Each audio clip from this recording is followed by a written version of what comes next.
Bien, señoras y señores, continuamos conversando con el ingeniero Francisco Méndez, ex superintendente de electricidad, y precisamente hablábamos del tema de los apagones, ¿verdad? Y decíamos que como viene un dinerito desde China, un dinero en versión americana, pero chino, o sea, viene para la República Dominicana, se supone que viene para el sector eléctrico tal cual como lo anunció el presidente desde allá.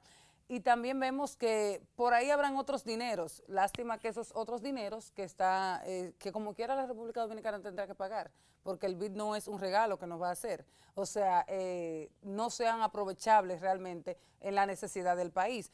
Y también la posible entrada en vigencia, que no sabemos cuándo será, pero algún día debe de ser. ¿Cuáles son las expectativas de la República Dominicana en materia de poder subsanar o por lo menos aliviar la crisis de los apagones que se dan en los barrios, la gente de a pie, o sea, que tú cuando quieres venir a ver crees que tiene un negocio y cuando tú quieres ver ya tienes pérdida porque simple y sencillamente tiene 10, 15, 4, 8, 9 horas sin energía eléctrica? Te comentaba anteriormente que el déficit del sector eléctrico, que ronda, dependiendo del precio de los combustibles, entre 600 y 1.500 millones históricamente, era para suplir aproximadamente entre un 80 a un 85% de la demanda. La demanda nuestra es alrededor de 2.500 megavatios al día de hoy, aproximadamente. Entonces, las distribuidoras, el país, el sistema eléctrico tiene capacidad de suplir 100% de la demanda. La demanda. O sea, el 31 de diciembre, el 24 de diciembre, cuando se requiere, nosotros podemos prender este país como un arbolito. Los días feriados siempre tienden a darle luz al país completo. Aún sea, digamos, nosotros podemos prender el país como un arbolito, no hay ningún problema con eso. El problema estriba en que luego hay que pagar esa energía. Y hay una gran proporción de la población que son usuarios y no clientes, que no la pagan, que la roban, que la usan de manera fraudulenta, gratis. Y entonces eso genera ese déficit.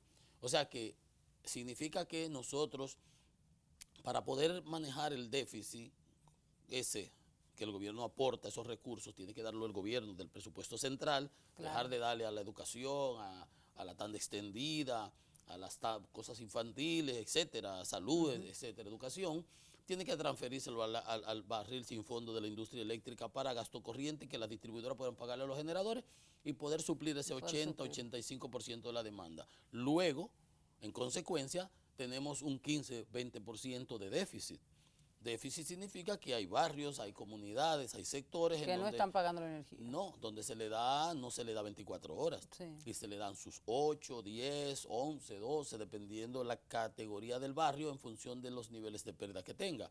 Entonces, por default, nosotros tenemos un segmento de la población que al día de hoy, con todo y que hemos avanzado bastante, recibe interrupciones del servicio. No tiene 24 horas. No tiene y recibe 8, 9, 10, 4, 5, 7, las horas que sea, porque las distribuidoras no tienen la capacidad material, física, para poder suplir 100% de la demanda. Entonces, ya sabemos que existe eso, normal.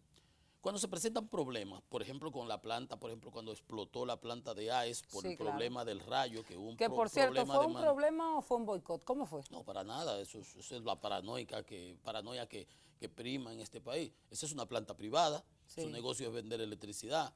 Si no está operando, no vende electricidad, y si no vende, no gana. Barco parado no gana flete, dice un refrán. O sea, entonces, es simple y sencillo. No hay nada de truco, es una planta privada. No fue verdad que fue un boicot, ni autoboicot, nada de eso. No, fue un problema. Fue un asunto real. Un problema de que el sistema de protección de antirrayos no funcionó y se desencadenaron unos sucesos, esa planta explotó.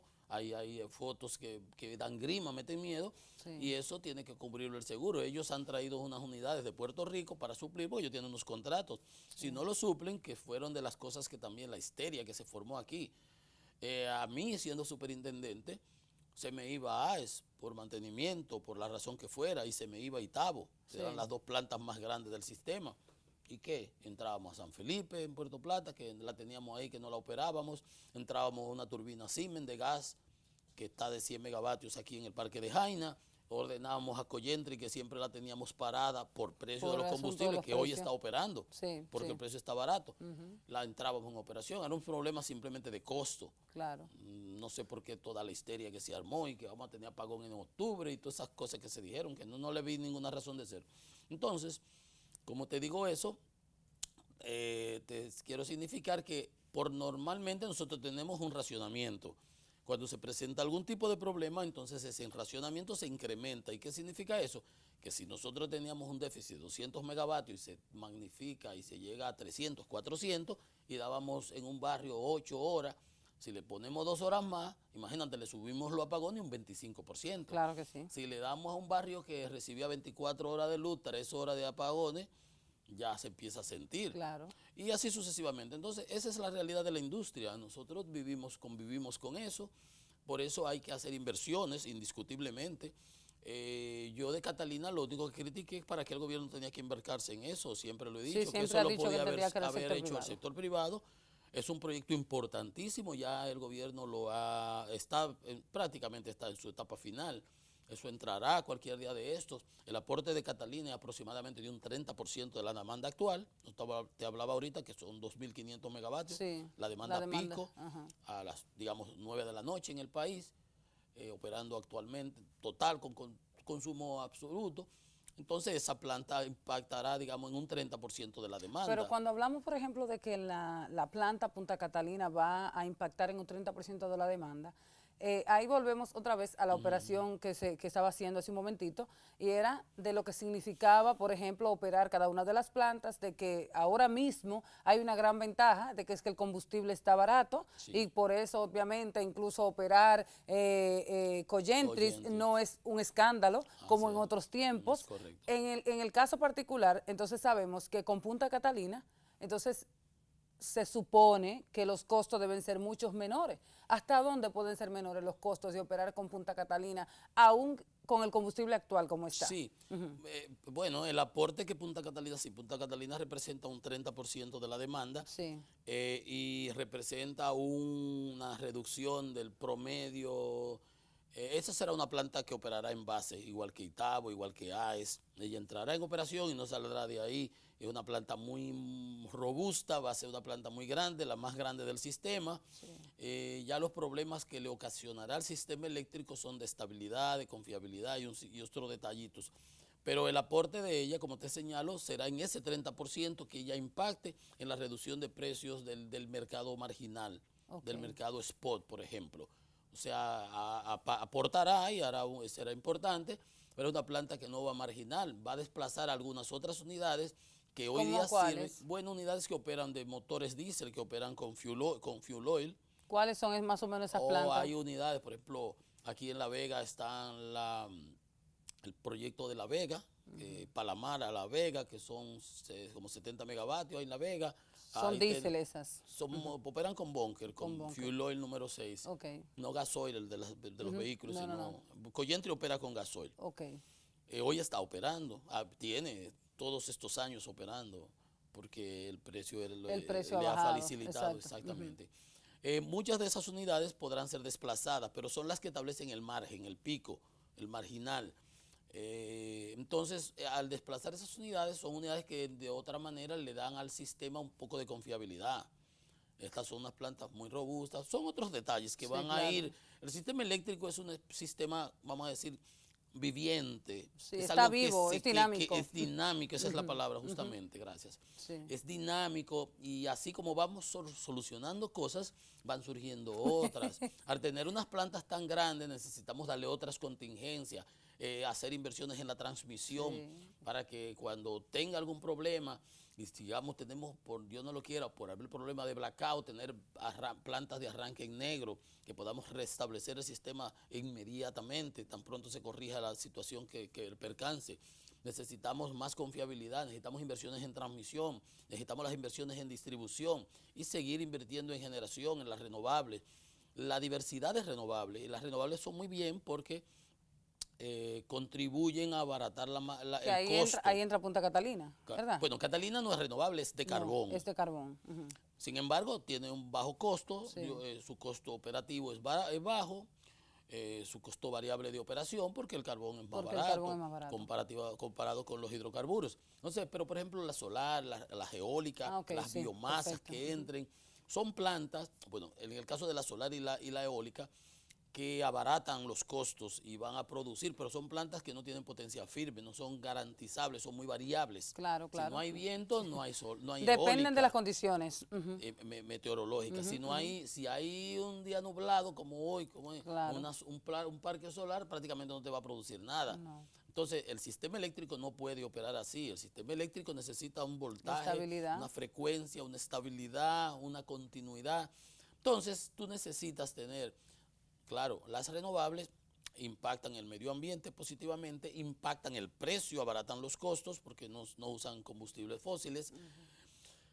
Sin embargo, obligan a que tengas también una dotación importante de convencional para la variabilidad que genera el Es sistema. obligatorio que sea mixto. Es que sea mixto. Entonces, por ejemplo, en las madrugadas, tú no puedes, digamos, como está todo el mundo durmiendo, déjame apagar todas las plantas. No puedes, tú tienes que mantener un cierto nivel mínimo para que el sistema siempre opere.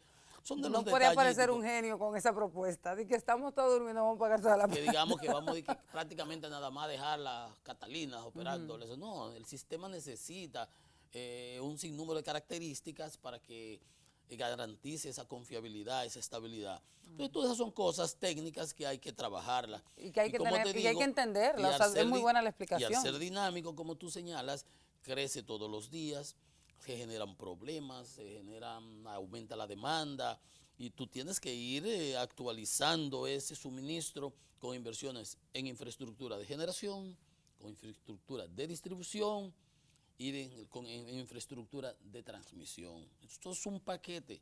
Entonces, la industria tiene que ser autosostenible, saludable, que produzca los recursos para que se revitalice ella misma, que se modernice, que se vaya adecuando Cuando a los hablamos de niveles. adecuación, precisamente, podría generarle a la población una cierta inquietud. Y es básicamente, tenemos una Punta Catalina, que yo digo que Punta Catalina, con sus altas y sus bajas, en el momento que se hizo la propuesta, ¿verdad? Y se comenzó algunos a favorecer, otros de manera, yo diría técnica, a criticarla, pero ya es una realidad. Entonces podríamos decir, en República Dominicana, ¿hace falta más Punta Catalina o ya con Punta Catalina nosotros tendríamos esa combinación mixta y esa capacidad de la demanda, de suplir nuestra demanda y de que la República Dominicana, sobre todo los empresarios, no salgan siempre, o sea, después que vienen de organismos internacionales o de reuniones, a decir, por ejemplo, el país no es competitivo por el tema de la situación de energía que tenemos, sobre todo por el sector eléctrico? Como te señalaba, el sistema eléctrico es dinámico. Sí. Punta Catalina es una inversión puntual y está muy bien, pero todos los años la demanda crece. Todos los años la planificación ya está hecha hasta el 2030, por ejemplo. Hay que hacer inversiones importantes en generación para poder dar respuesta a la demanda. Nosotros hemos avanzado bastante. Nosotros teníamos un sistema eléctrico que era fundamentalmente dependiente de los hidrocarburos, con petróleo. Ya nosotros tenemos un sistema eléctrico que aproximadamente el 40% es con derivados de petróleo, con búnker y con gasoil. Todo lo otro es entre hidráulica, gas, con AES Andrés, la Cibor, los Minas, y carbón con las dos Itabo y la de Barahona, más Punta Catalina cuando entra. O sea que sin Punta Catalina ya nosotros habíamos diversificado la matriz bastante comparado con la que teníamos al momento de la capitalización en el año 2000. En el año 2000. O sea, se han hecho inversiones importantes. Además ya tenemos en eólica, tenemos solar, poco y va creciendo, pero vamos haciendo pero están cosas. ahí. Y están ahí, han seguido avanzando las inversiones. Entonces, nosotros tenemos que seguir haciendo inversiones. La planificación de la industria eléctrica está, se sabe cuál es el crecimiento de la demanda, se sabe cuáles son las expectativas de crecimiento, de expansión de la economía, y esas inversiones hay que irlas haciendo y hay que crear las condiciones para que la industria sea autosostenible, que el gobierno no tenga que estar buscando préstamos para el sector eléctrico. Sí. ¿Por qué tiene el gobierno que endeudar el país para Catalina o con el BID con 400 millones o con la República Popular China para la industria eléctrica, con préstamos soberanos. Sí. No significa que no se necesiten los recursos para la inversión, pero cuando diseñamos la reforma de la industria, desde el año 92 que empezamos a trabajar en eso, y la capitalizamos en el 2000, era con la idea, por ejemplo, de que la empresa de transmisión... De que fuera autosostenible. Autosostenible. Por ejemplo, la empresa de transmisión, Sí. que la ministra la dirige el ingeniero Saúl Santana, una persona con muchísima experiencia, muy capacitada y todo. Esa empresa es una empresa que genera recursos, que con sus recursos, su balance sheet, con su estado de situación, Sí. tú puedes ir a un banco y presentarlo, como cuando yo estaba en refinería. Yo fui presidente de refinería por 2 años y medio. Okay. Y yo llamaba al Nova Scotia y yo necesito $50 millones. Y me lo ofrecían así. Porque yo una empresa Siempre, con... porque los números estaban claros. Claro, una empresa con recursos y una empresa financieramente viable. Entonces, la distribuidora tienen problemas porque tienen muchas pérdidas, no son financieramente, no son sujetos de crédito. Okay. El gobierno tiene que darle. Pero, por ejemplo, la empresa de transmisión, que todo lo que hace es que produce recursos y las inversiones que hace, planificada y eso. Si fuera a hacer inversiones y tuviera que hacerla en el diseño original que hicimos, era de que ella pudiera salir al mercado internacional o a la banca y emitir, como hace CEPEN en Punta Cana, que emite un bono. Claro. Yo pongo un bono en el mercado de valores y me financio $10 millones, 20, 200 millones de dólares, porque tengo capacidad, como lo hace Itabo, como lo hace AES. Entonces, así debió haber estado. No que el Estado tenga que salir y dar el crédito soberano de la nación para financiar una industria que debiera ser beneficiosa para el Estado. En lugar de ser el Estado que le estuviera dando, tuviera ella que darle beneficios obviamente. Como lo hacen las dos empresas capitalizadas, Jaina y Itabo. Eje Jaina y Eje Itabo le aportan cuantiosísimos recursos a través del FOMPER al gobierno dominicano, al Estado. Y lamentablemente debería ser un negocio con números azules, no con números rojos, como hace muchos años es realmente. Entonces, la parte de la competitividad, que los empresarios siempre aluden a que no tenemos competitividad porque tenemos un problema gravísimo y un gran fallo en el sector eléctrico. Pero ellos no, esa no es su punto de inversión tampoco. Te voy a decir, eso me recuerda a mí un cuento, dice que cada cual dice que la fiesta como tal, como le fue. Sí. Si tú llegas a una fiesta y tú te haces amigo... que me lo va a hacer en una historia. Te haces amigo del camarero. Sí. Y le dejas 100 pesos ahí cada vez que el camarero va con puede ser que tú seas el que más whisky tome. Te va y te lleva ahí, cuando se te está vaciando el vaso, va y te llena, entonces te sentaron una hermosura al lado y tú estás de lo más feliz ahí. Entonces, cuando te preguntan que cómo fue esa fiesta, no, eso fue lo máximo. Yo no había ido a una fiesta mejor que esa. Sin embargo, el otro amigo de él, que lo sentaron por allá y le pusieron una cosa que no le gusta al lado y el camarero ni pasa por ahí y tiene que estar voceando para que le sirva. Cuando le preguntan de esa fiesta, dice, no, eso no sirvió. Eso fue un disparate. Entonces, cada cual depende cómo le va. Los industriales nuestros, los empresarios, hay mucho alarido. Las empresas grandes, de gran demanda en el país, son usuarios no regulados. O sea que la superintendencia les aprueba ese concepto de usuarios no regulados y ellos pueden comprar directamente su energía de las generadoras. Sí. Obtienen precios tan baratos como las distribuidoras. Tienen un suministro porque están conectados en alta tensión, prácticamente exclusivo, o no exclusivo, sino que prácticamente no se les va la luz. Entonces, lo que se habla de la industria y de la crisis del sector eléctrico, ellos no lo experimentan, no los afecta, claro. Entonces, ellos viven como si fueran en Suiza. Pagan barato, compran barato y tienen buen suministro. Entonces, ¿qué se quejan? Lo que pasa es que hay otros empresarios ya de otro nivel que sí viven las mismas precariedades que vivimos nosotros, los domésticos. Entonces, por eso te digo, depende a quién y cómo. Depende de quién sea que haga el grito, pero lamentablemente... Quien realmente se afecta es el gobierno, que tiene que poner ese subsidio. Esos grandes empresarios son los que casi siempre salen a dar ese grito al cielo, pero según su explicación, te lo expliqué de aparentemente manera... a ellos les está yendo mejor en la fiesta que cualquiera. Es correcto, y no está mal, debiera irnos a todos. A todos debería irnos bien. Pero ese diseño de los 24 horas lo hice Lo hicimos cuando yo estaba en la superintendencia y lo empezamos con AES, con EDESTE, que era la administradora de EDESTE en ese entonces. Empezamos con Atomayor, el Ceibo, después seguimos con Que dio muy Villajuana, buenos resultados. y ha ido creciendo y ha ido avanzando. Pero eso tiene un concepto detrás, financiero. Mientras más energía le das a un barrio donde tienes mayores niveles de cobranza y menos pérdida, más flujo de caja tiene la distribuidora y eso va creciendo, creciendo, creciendo y cada cual tiene que hacer su papel y su trabajo. Bueno, así está llamado el país a que cada quien haga sus papeles y a que los empresarios que se están beneficiando de la mejor parte de la fiesta, pues que dejen esa doble moral, ¿verdad? De estarle pidiendo. Bueno, a lo mejor hablan por todos los otros que Pero no me también se diga. afectan. Pero no me diga. Bueno, señores, muchísimas gracias, ingeniero, por haber participado con nosotros en el espacio. Un gran placer, Joana, como siempre. Bueno, señores, también muchísimas gracias a ustedes por haber estado con nosotros en este día y será hasta una próxima entrega. Bye, bye.